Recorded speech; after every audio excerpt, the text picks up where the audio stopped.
Hello, everyone, and welcome to an in-depth guide to college decision plans. My name is Micaiah Jackson, and I am the Senior Program Manager in the Office of Strategic Programming and Partnerships at the Johns Hopkins Center for Talented Youth. We're thrilled to have you join us online for this expert-led workshop series tailored specifically for advanced learners in grades 9 and above, as well as their parents and caregivers. Throughout all sessions, we'll tackle some of the most pressing topics in undergraduate admissions. Thank you for being here, and let's get started. So at this time, I'm pleased to hand this over to our two experts from CollegeWise, Jeremy Salmon Parks and Jared Rivers. Awesome. Jared, I guess if you want to introduce yourself Sure. first, and then I'll carry the slides afterwards. Perfect. So thank you guys so much for being here. Jared Rivers, as was mentioned, I'm on this call from South Portland, Maine. And I'd love to share that I'm not new to the field of higher ed. I've actually been in the field for really the past 22, 23 years. My first three at my alma mater, the University of Maine at Farmington. I did 3 years of admissions there. And really, through the power of networking, moved on to Cornell University in upstate New York. And I spent my next 6.5 years in the admission office with the College of Agriculture and Life Sciences within Cornell. And after that, I started to make my way back home. I did grow up here in the beautiful state of Maine, and I followed a colleague from Cornell to Brandeis University, where I would be for the next 3 years, also doing admissions work.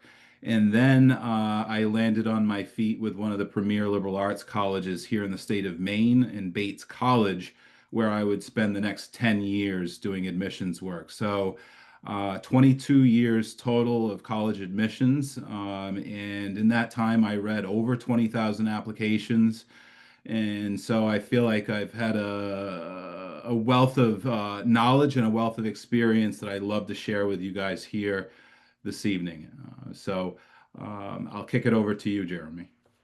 Yeah, Jared has a very cool background. I'll try and compare in some way. And then Jared's going to come back like halfway through and we'll swap off. So we'll see each other again soon.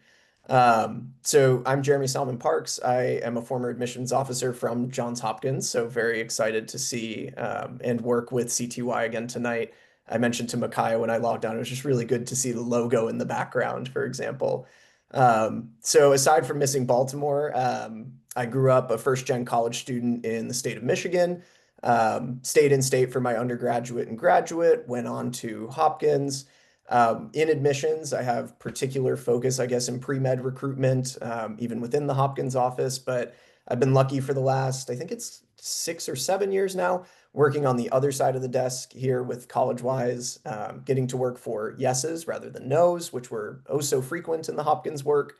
And it's been so much fun to, again, work on the other side of developing stories and work towards more of a full holistic application build with a student rather than simply see the product of their work at the end stage. So some of my, I guess, expertise, and I'm sure Jared's expertise will come from all of those experiences and having seen thousands and thousands of applications and read so many essays. I think I counted yesterday, I read 34 different essays for reviews across a number of different things. So it's that time of year. But as you see so many of those things, we learn a lot, and we'll try and share some here in the presentation today. A couple of housekeeping notes really quickly. I see a couple of folks have already put some questions in the Q&A. Please do put those into the Q&A space as opposed to in the chat. We won't be able to use the raise hand function, so feel free to let us know anything that you'd like to learn more about in the Q&A as we go. And we've already introduced ourselves, so we'll move on from there. A quick agenda for the evening. First, understanding the timeline. So I just met with a parent before this whose student is new, and they're wondering, do you have like an arrow essentially from left to right where you can show me step by step how we get from point A to point B? So we'll talk a little bit about what that timeline looks like. I also spoke in another webinar this week on debunking myths and wrote an article for our internal publication as well on just, I guess, the prevalence in our new technology world of the proliferation of bad information at a really high rate. And so we'll talk more about what some of those myths are and how we can dispel some. Application deadlines, which become more and more confusing every year. Now Chicago has tossed in an ED0 option, and it just, again, becomes crazier and crazier. So we'll talk about the choices you have for when you can apply, and then what pieces actually go into it. So, from the academics to the extracurriculars to the writing, how are we reviewing your materials?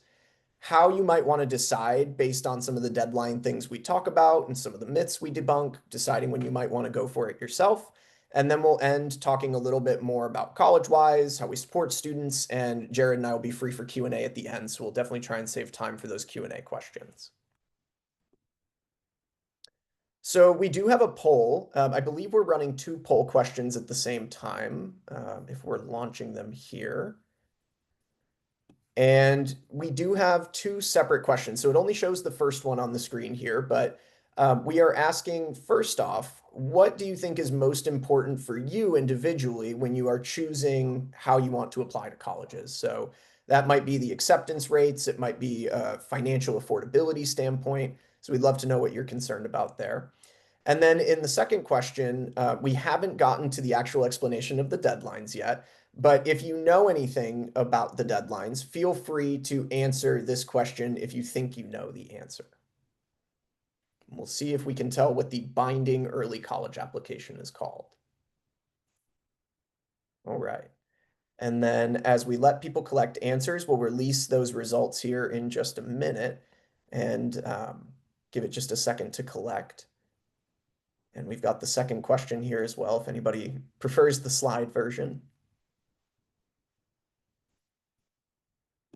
Cool. We'll leave it open for just another couple of seconds here.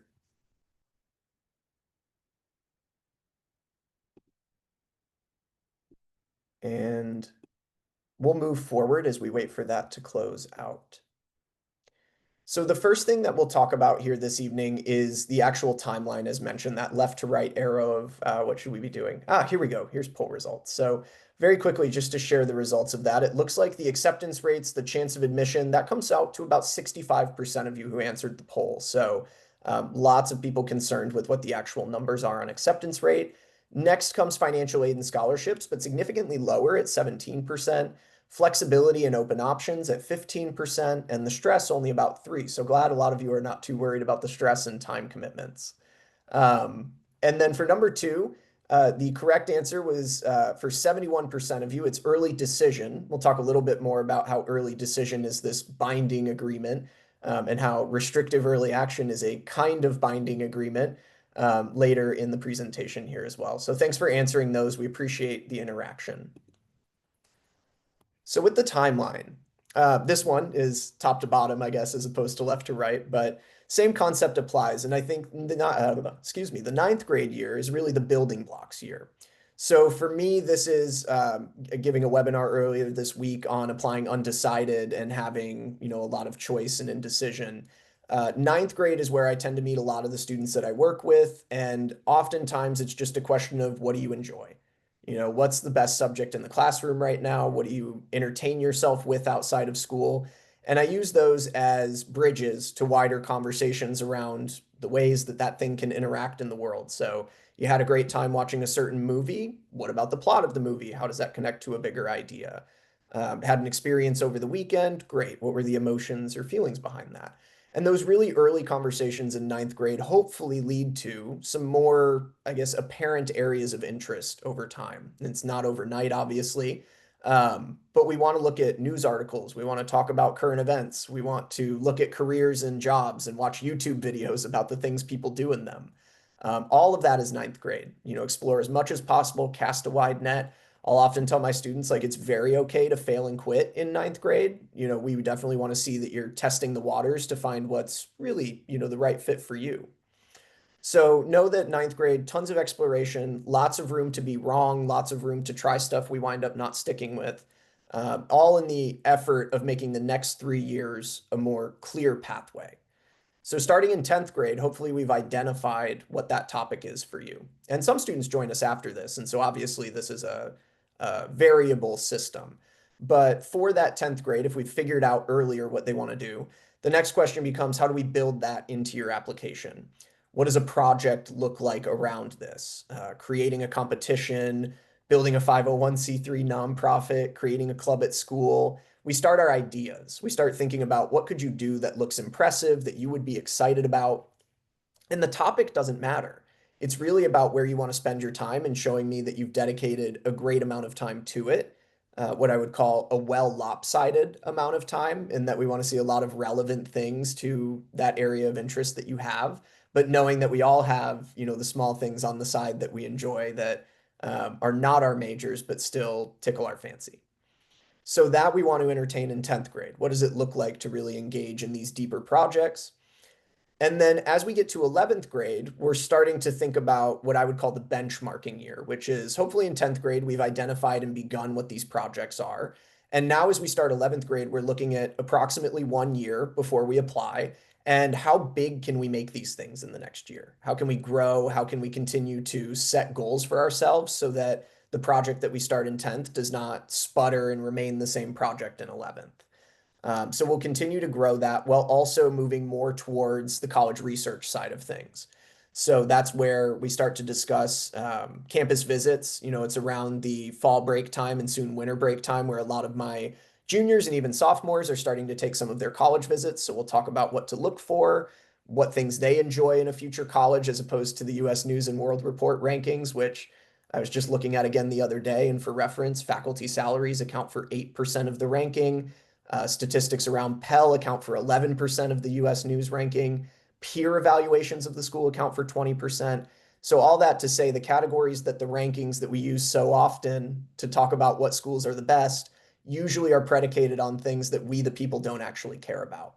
And so that's where this year is built for learning more about what you actually want to identify in your future home, and then eventually going to visit and figuring out how you might fit in at that place in the future. So that's the big overview. And then in the senior year here, where we are with a lot of our students now, the thought process behind applications begins before the junior academic year is over.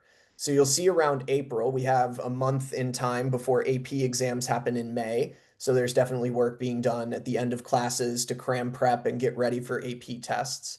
Regular closeout of the year, normal extracurriculars finishing, and if we're in that scaling year, then we're thinking about our last couple of weeks to really get our club work in before the summer takes over. In May, we take those AP exams, we figure out what our final grades are for the year and know what exactly will be on our transcripts if we're applying in the early windows next year, and start to set, I guess, the tone for what the process will look like based on the schools and the needs of an individual student. In June, if a student still is not decided, we continue to maybe do some visits, talk more through potential majors and options, and this is very normal. So I know that we've talked about maybe looking at schools even a little bit earlier, but for many students, this starts in this summer, and that's not a bad thing. But we do want to make sure that at some point by the summer, in the early part of the summer, we're looking at those schools so that we eventually know what our list might look like, what essays we need to write, and how we really need to approach our application deadlines. And then in June, the last part as well is continuing to do work, right? So you can't just kind of dead stop.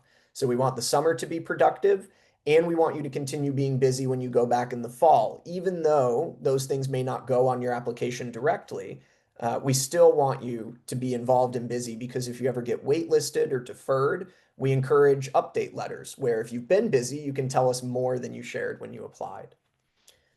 This kind of continues the theme throughout the summer in July, and so we're just doing more of the same and solidifying and narrowing down. And then in August, we move towards hopefully setting the school list.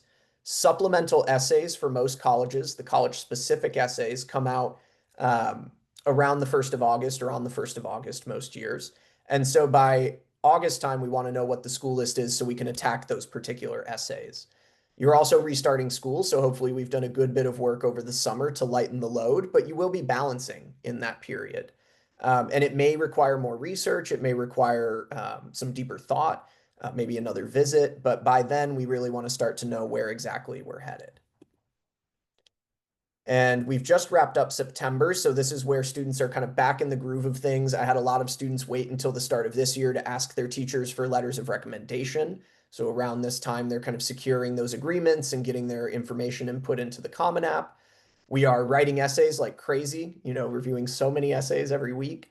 I think I saw as of today, there were something like 1,100 essays in the college-wise review system currently active. So tons of writing. And then your transcripts are going to be finalized at this point, but we'll send those materials at that point.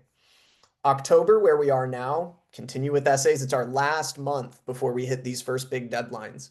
Actually, right now is the last week for some people before their first deadline. Some start even on October 15th, depending on the school. So we're finalizing everything. We're getting ready to make our choices, and we're polishing everything up in order to send it off. We'll talk about the deadlines in November shortly, so I'll leave that for now.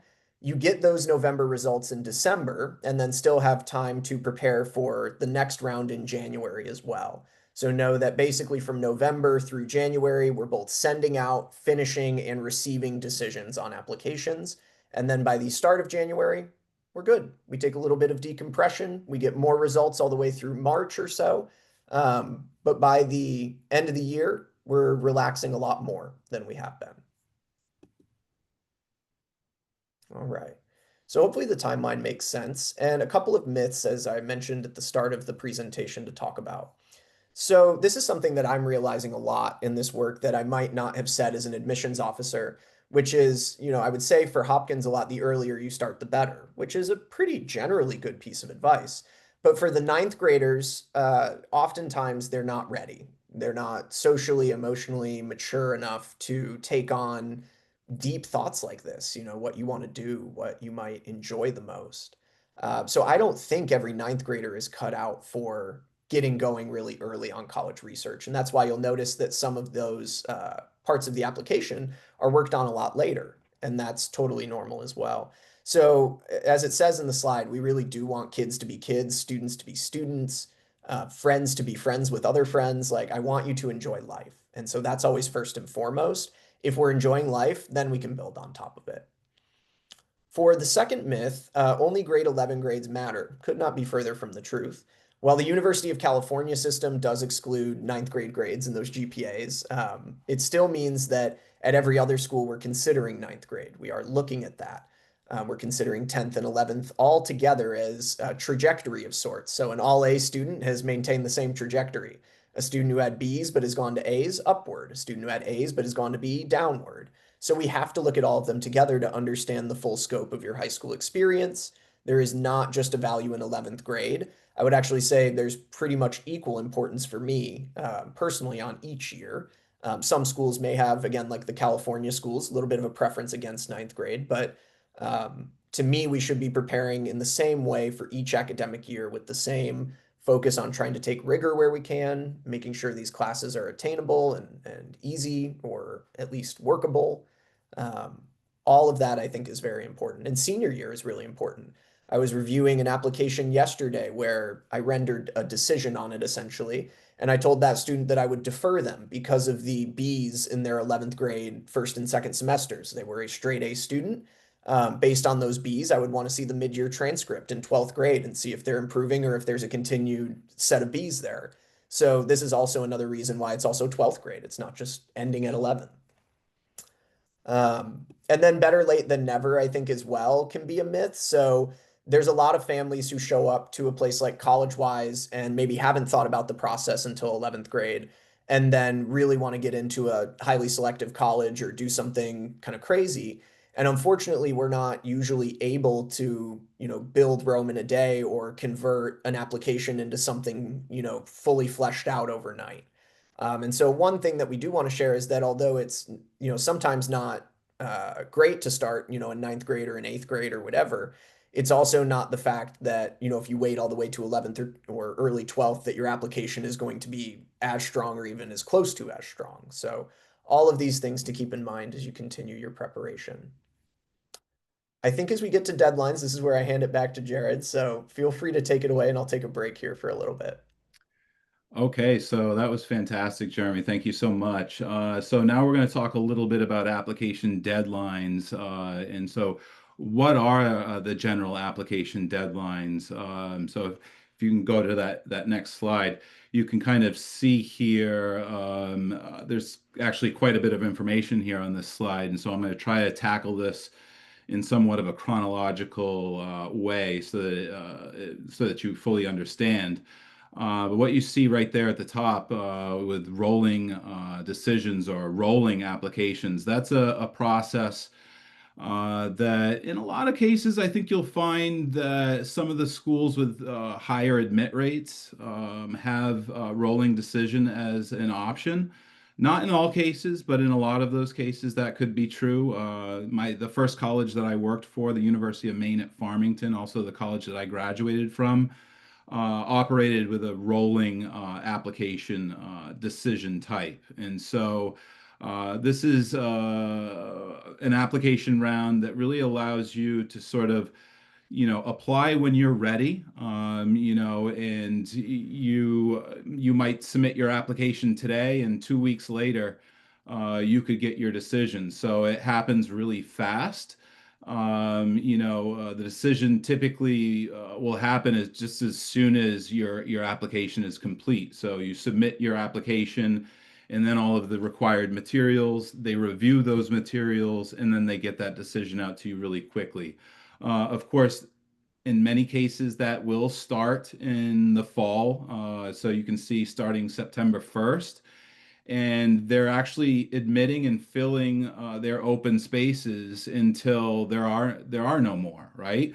And that might be on the back end of the academic year. But the point is that it's not binding, so if they admit you, you're not required to go or to attend that school. What's nice about it is, again, you can apply early and you get those results back early.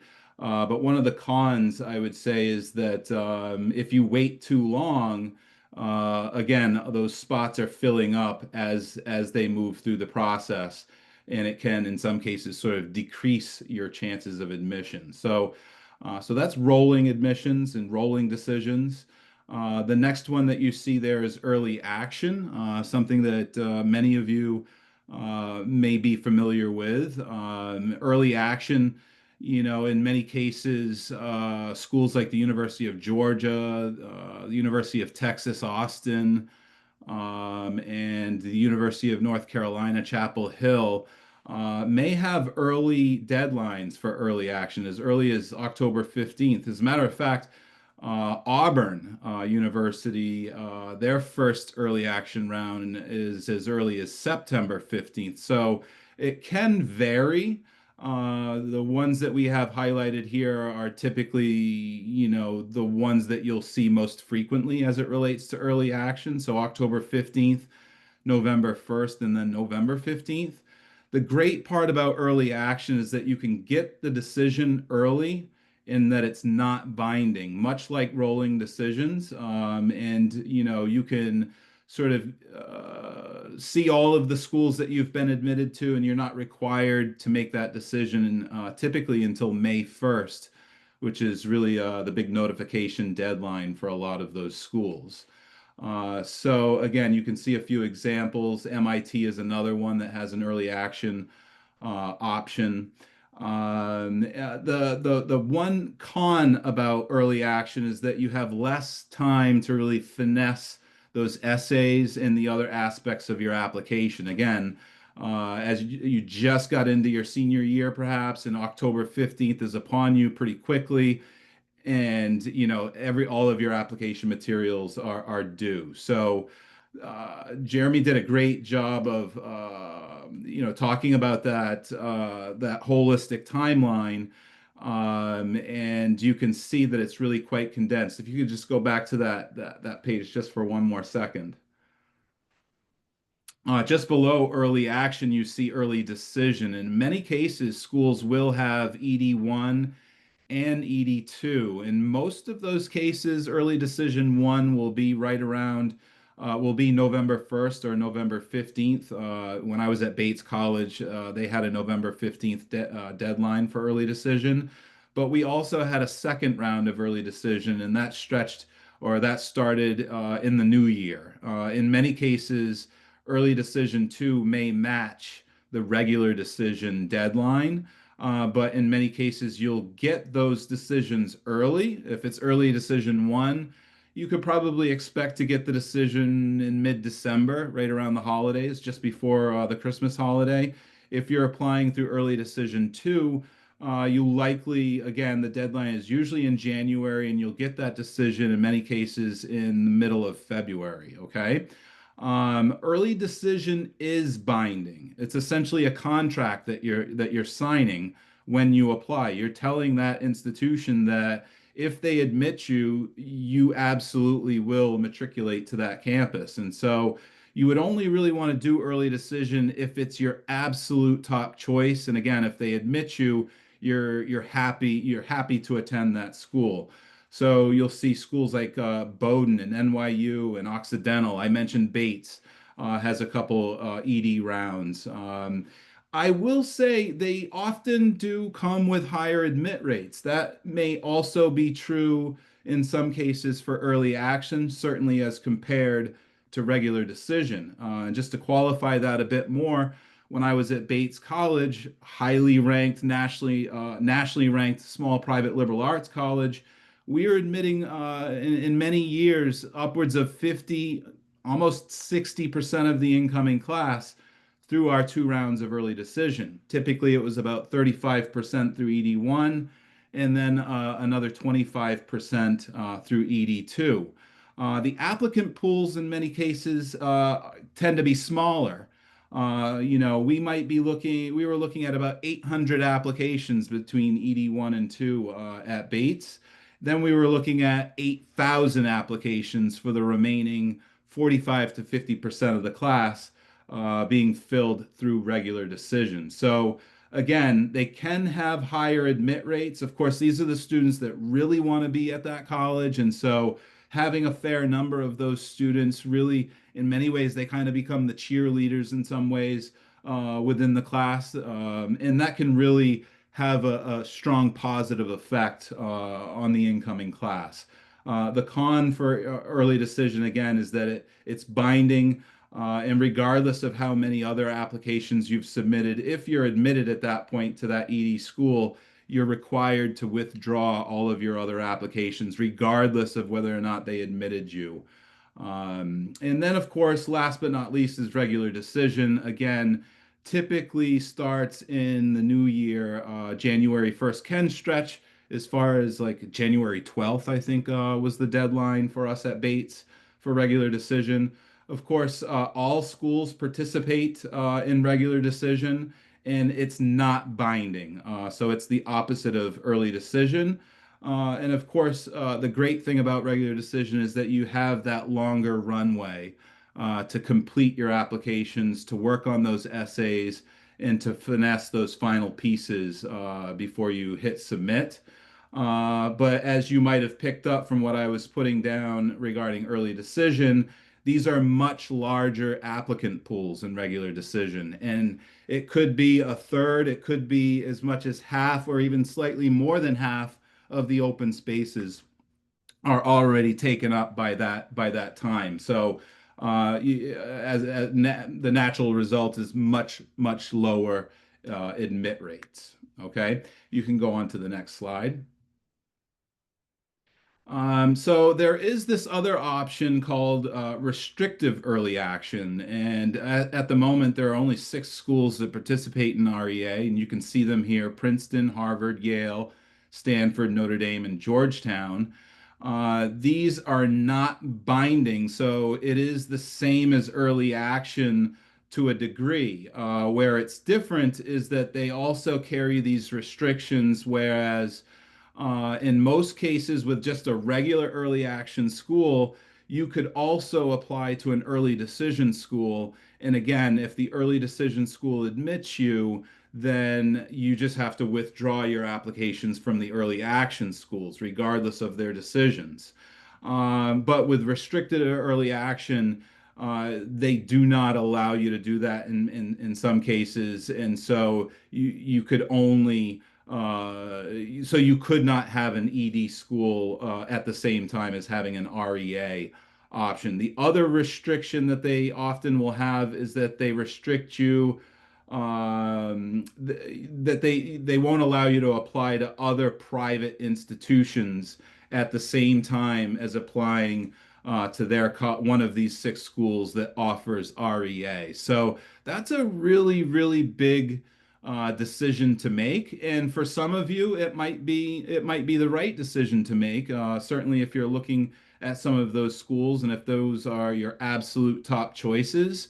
But I will say that due to those restrictions, it can have somewhat of an effect on the overall strategy that we might have otherwise employed for a particular applicant. So keep that in mind as you're looking at schools that offer restrictive early action. You can go to the next slide.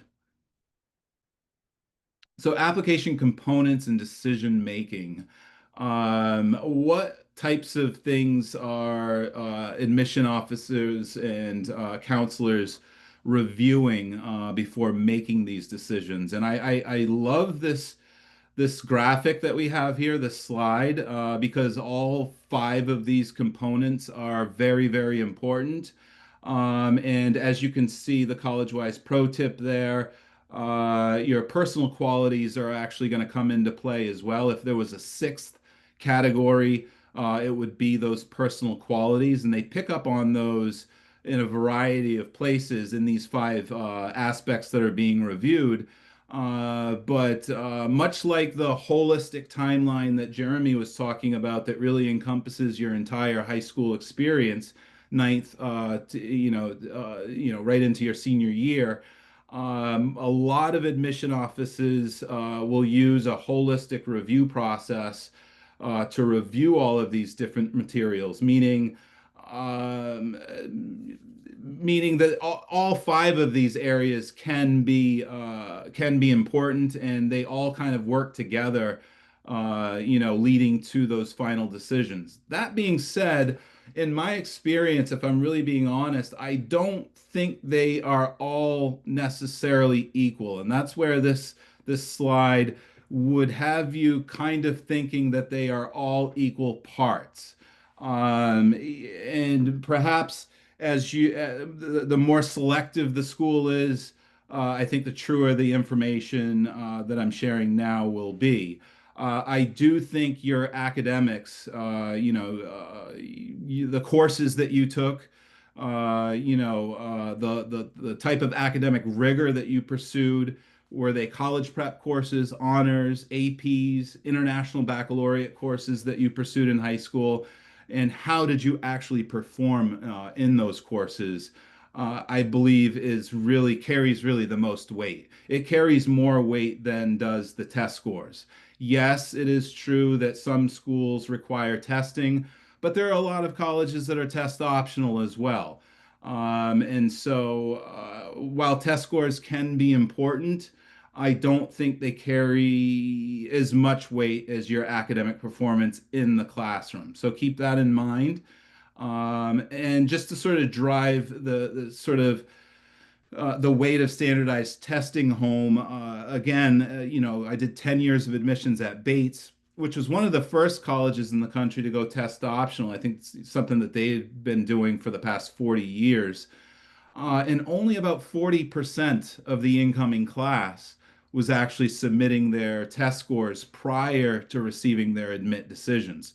So the vast majority of the students on that test optional campus were actually non-submitters. So that should really drive home the point that standardized test scores was not the end all be all in that admission process. Now, yes, again, you will run into some schools that require testing. Certainly in my days at Cornell, testing carried a lot of weight, not quite as much as the academics, but was still very important, and the test scores needed to be competitive. That being said, we still admitted students from a pretty wide range of test scores. Okay. I would not underestimate extracurriculars and awards. College campuses and admission officers want they want to admit students who are going to help them create engaging campus communities, both in the classroom and outside of the classroom. So almost if you can sort of preemptively answer the question, what are you going to do here in this campus community beyond studying engineering or beyond the pre-med track that you're pursuing? What types of clubs, what types of extracurriculars are you going to be involved with? Maybe it's athletics, obviously very, very popular on a lot of college campuses.